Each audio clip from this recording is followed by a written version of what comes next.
what do you currently do for your carpal tunnel patients? Because again, I am not changing the way you currently manage your patients. All I'm doing is I'm giving you another tool. So what do you currently do for your carpal tunnel patients? Splint. Okay, so what is the splint? What is the purpose of the splint? Yeah.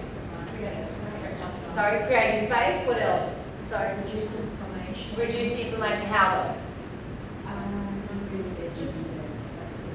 Yeah. So you basically it's well, you're limiting this. You create space by opening the wrist up, keeping it in neutral.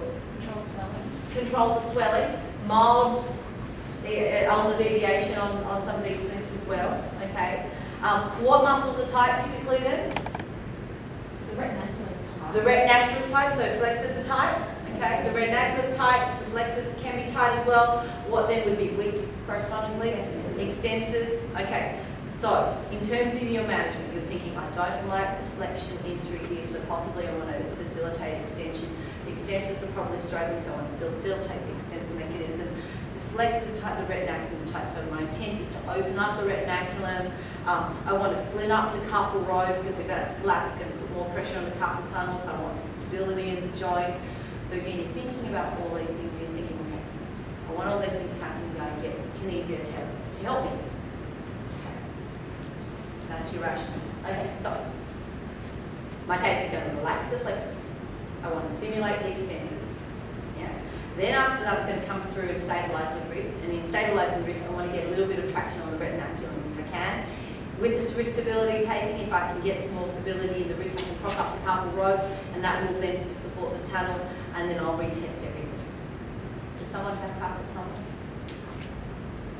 Okay. Anyway, I just need a wrist then, of someone who's potentially... pregnant, so maybe there's a chance. Test it. Is that a little bit yucky through there? Oh, good. Yeah. We can retest that. Okay. Now, here's the thing. I am going to test her, and I'm going to take her. Like I said, if the brain is fried and it's on overload, you'll just do the first part of this taping example. If you want the whole gamut, I'm going to do the whole carpal tunnel. So, flexors, where do they attach to? Medial or lateral epicondylar? Medial. There's my anchor. If my tape's a little bit long, does it matter? No, because that is continuous with the medial muscles. Okay, so coming down here, I will measure on stretch. I'll get to the web space, and that's how long my tape's going to be because I'm doing relaxation taping.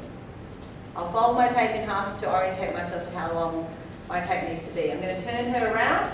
The extensors, this time, here's a little bit of a trick. I'm going to measure her short. Come up the other end. Get to the origin, but give myself a little bit for an anchor as well. Okay. So now,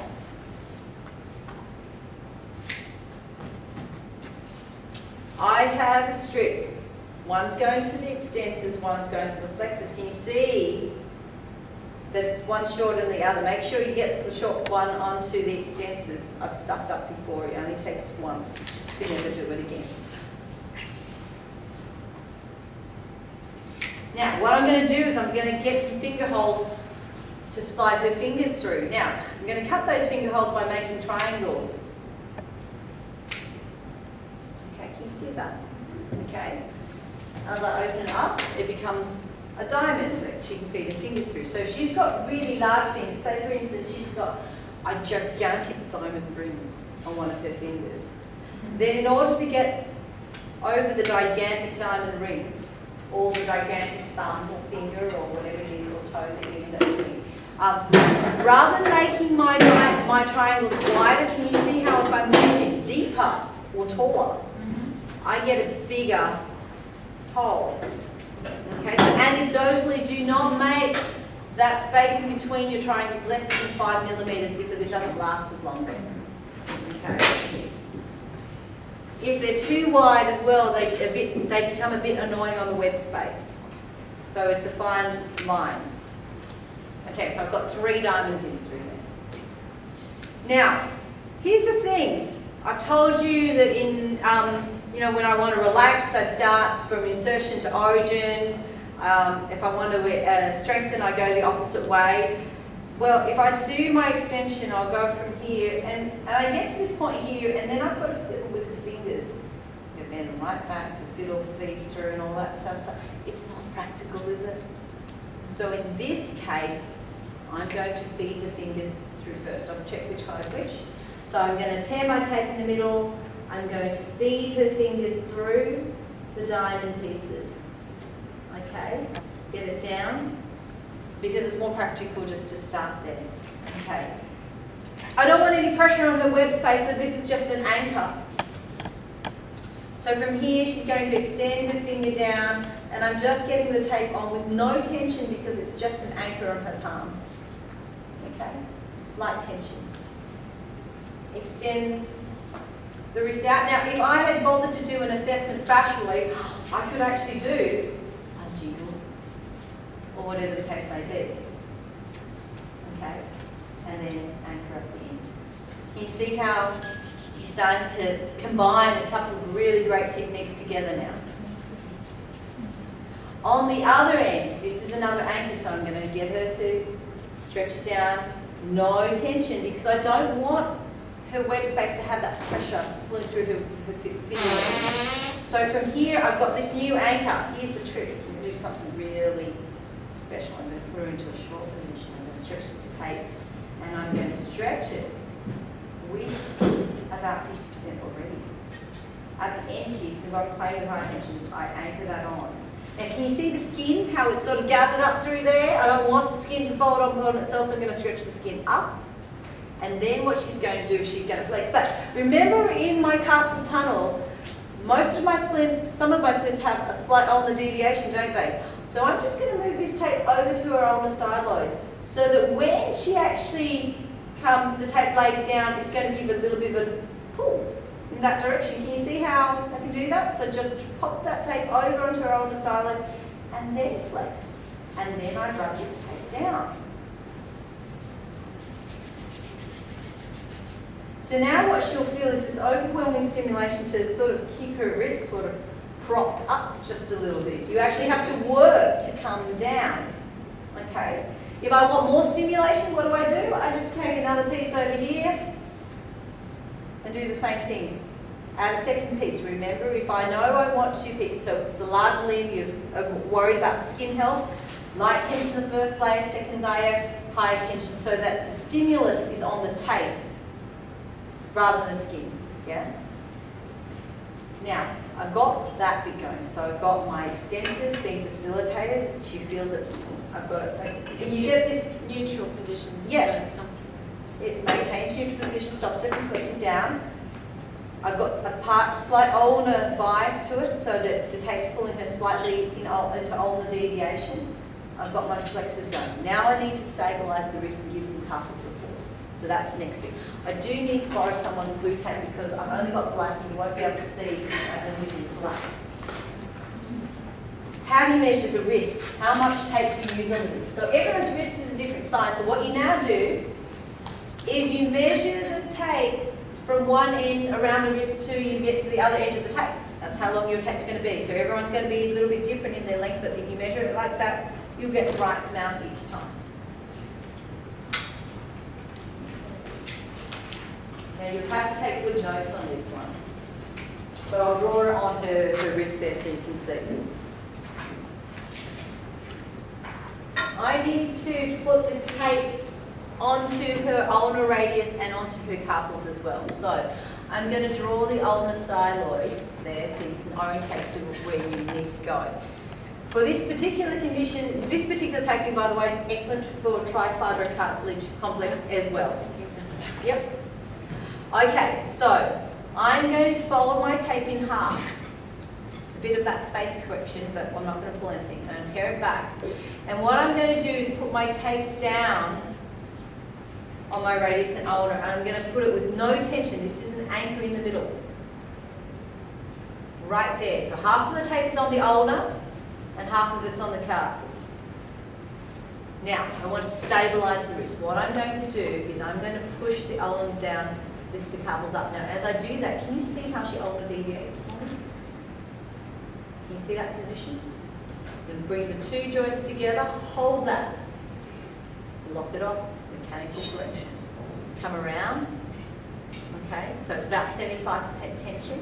She's going to turn around and make a fist. Why do I make a fist? Because when you make a fist, your ulnar and radius splay. If you don't make a fist, you may actually create a torn. From there, I want you to extend your wrist as I roll the tape off the backing and just anchor everything down. Now, the reason I need to also extend the wrist is because, well, this tape doesn't stretch in this direction, does it? In the transverse direction. So if I don't let her extend the wrist, then it might block off some of her movements as well. Same thing goes on the other side. Radius down, ulnar up. Not so as important for this particular taping process, but if you had decurvate or thumb conditions, then yes, you need to be mindful to stabilise this side as well. So radius down, carpals up, make a fist, turn around and extend, and then anchor off. Because the tension comes around, it actually gives you a stretch on the retinaculum. This over here, you'll feel is quite supportive. Okay. So in other words, you have a zone that is an anchor. You have another zone that is an anchor and another zone that is an anchor. The parts in between are about 75% mechanical correction. You've repositioned the wrist so you get some ulnar deviation. You're locking it off. Now here's the thing.